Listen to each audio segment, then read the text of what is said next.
과연 이 많은 페트병들은 어떻게 처리되고 있을까요?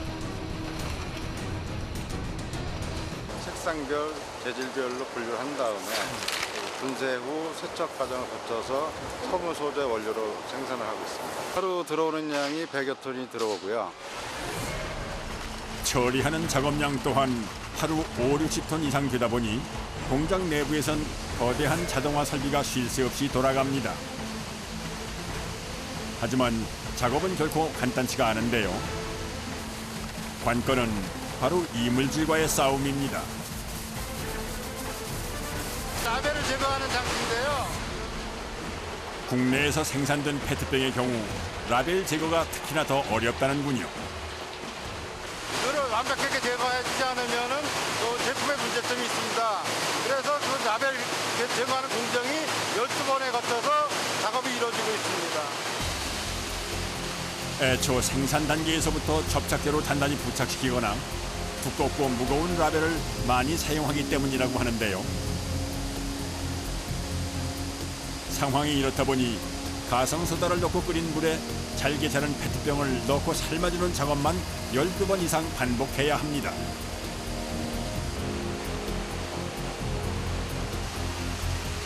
그 시각 다른 한편에서는 쏟아져 나오는 페트병들 사이로 작업자들의 손길이 분주히 움직이고 있는데요.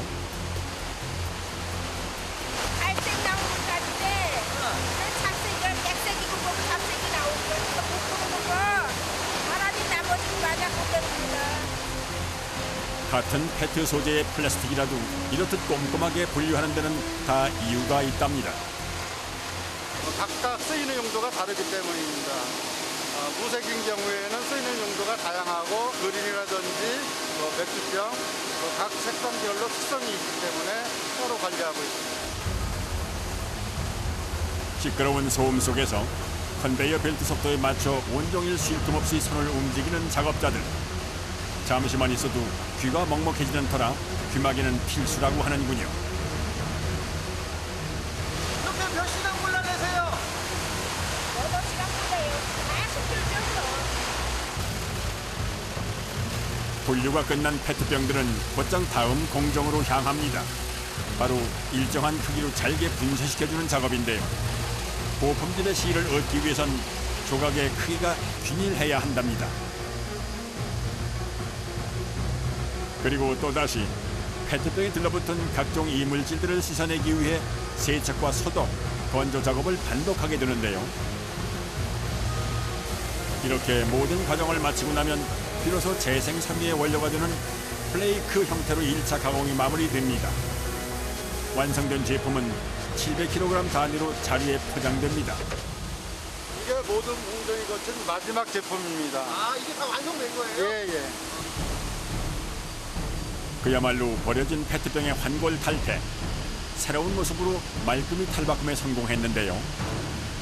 원료화로 해서 바로 녹이면서 섬유를 뽑게 됩니다. 이후에는 또 어떤 모습으로 거듭나게 될지 궁금해집니다. 원료가 도착한 곳은 경북 의성의 재생섬유 생산 공장. 들어온 원료의 양만 봐도 규모가 상당한 것 같은데요.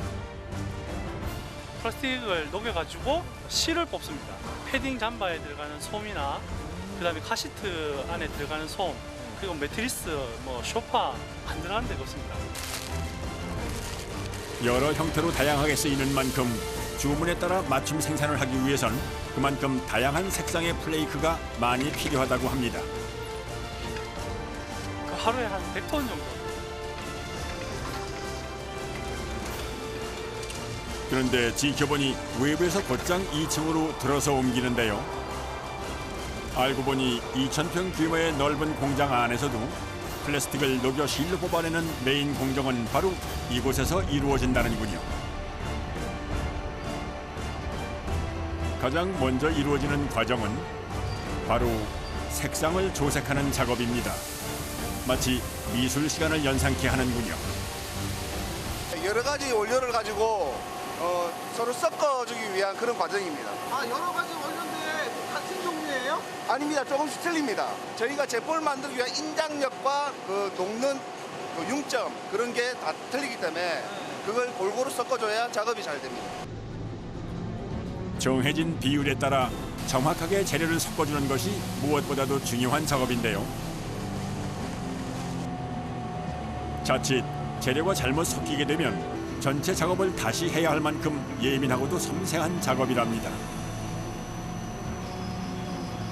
그렇게 신중하게 계량된 플레이크들은 아래쪽 컨베이어 벨트로 떨어지며 고르게 배분되는데요.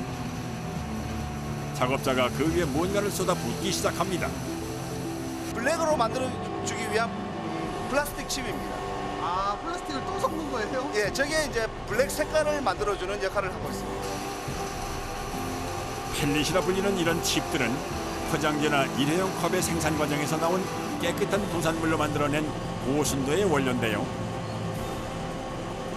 여기 보시면 이 건조된 플라스틱을 녹이는 역할을 하는 장치입니다.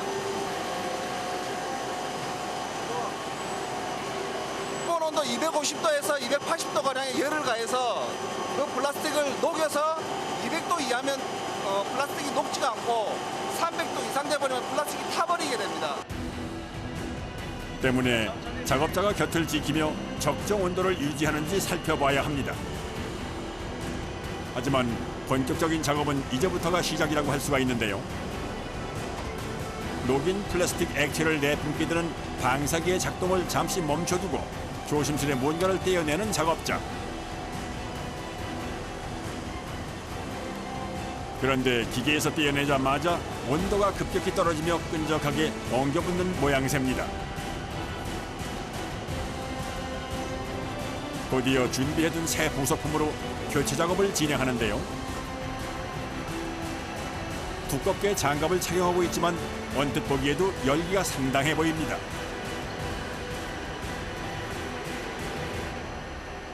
플라스틱을 녹여서 제품을 생산하는데 그 안에 알루미늄이라든지 온물 같은 게 있습니다. 그걸 망을 통해서 한번 걸러주게 되는데 그 망을 교체해주는 작업을 하고 있습니다. 재활용의 길은 그야말로 멀고도 험합니다. 무엇 하나 쉬운 일이 없는데요.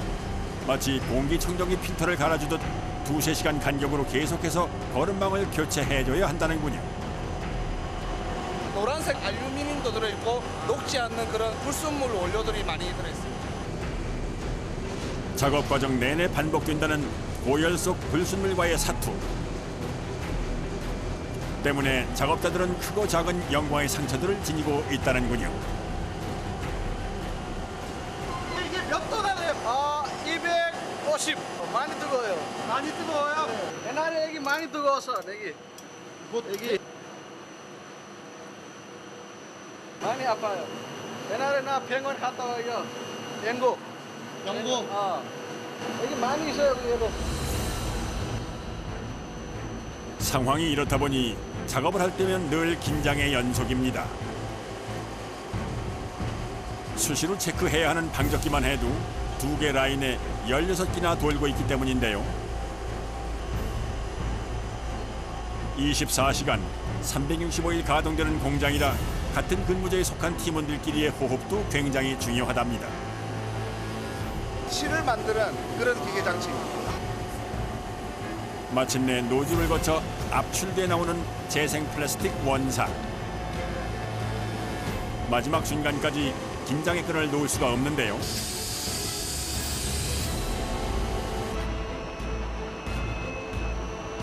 실이 잘 나오고 있나 안 나오고 있나 확인을 하고 있습니다. 한데 문제가 생긴 것 같군요. 잠깐만, 나지야 다시. 나지야 다시. 황급히 위쪽으로 뛰어 올라가는 작업자. 무슨 일인지 궁금합니다. 아하, 실을 뽑아내는 압출 노즐에 아무래도 문제가 생긴 모양입니다. 애써 뽑아낸 실들이 잔뜩 엉켜붙은 모습인데요.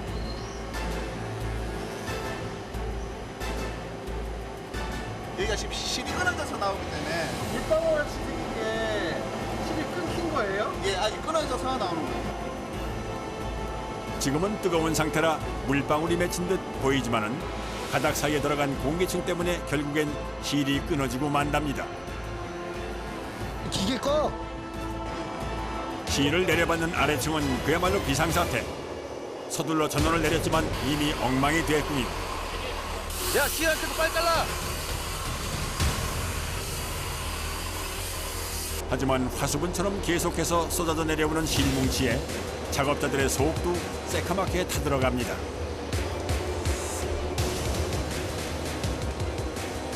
부장에 서면 많이 힘들어. 사람 바빠. 사태 해결을 위해 다시 위층으로 올라온 작업자들. 실이 빠져나오는 압출기의 노즐을 확인해 보는데요.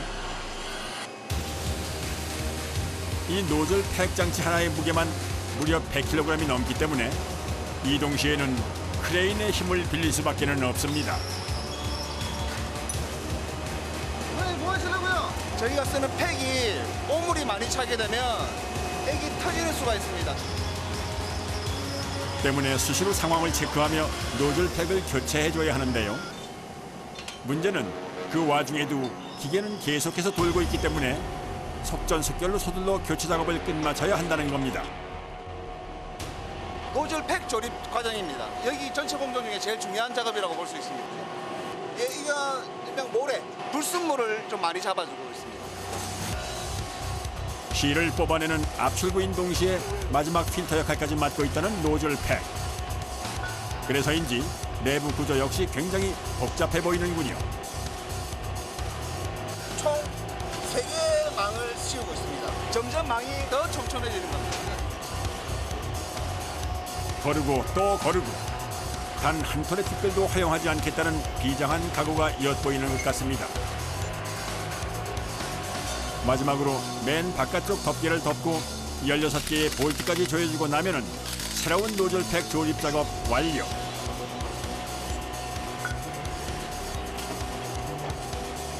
작업을 끝낸 장치는 다시 공장을 가로질러 압출구 안으로 이동하게 되는데요. 근데 왠지 그 모습이 그 옛날 연탄불을 갈아주던 그때 그 시절의 풍경과도 비슷해 보이는 건 왜일까요?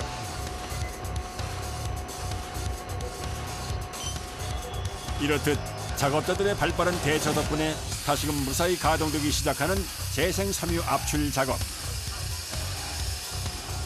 16대의 압출기가 동시에 가동되다 보니 하루 3-4번은 이렇게 노즐팩을 교체하는 작업이 이루어진다고 하는데요.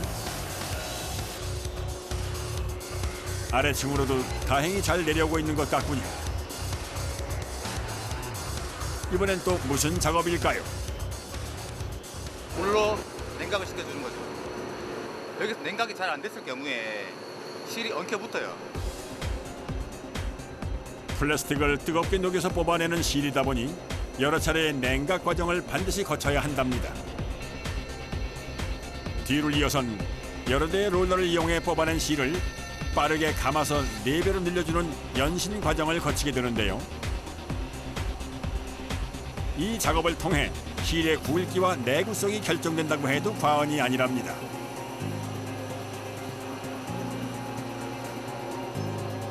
롤러의 속도가 빨라질수록 실의 굵기도 가늘어진다고 하는데요. 공장력을 높이기 위해서 늘려줍니다. 보통 80도, 90도 그래야 많이 늘어나요, 실이. 그런데 자꾸만 시선을 사로잡는 이 거품의 정체는 무엇일까요? 이게 막 거품 같은 것도 생겼는데 그걸 부드럽게 하는 약품이 들어가요. 아무래도 합성 섬유다 보니 정전기 방지를 위해선 첨가제가 추가로 들어가야만 한다는군요. 한 번 작업할 때마다 약 20톤가량의 제품을 생산하고 있다는 이곳. 1시간여의 건조 과정이 끝나면 재생 폴리에스터 생산 작업 완료. 여기에 거래처 주문에 맞춰 커팅 작업이 이루어지기도 하는데요. 커팅이 돼서 이렇게 나옵니다.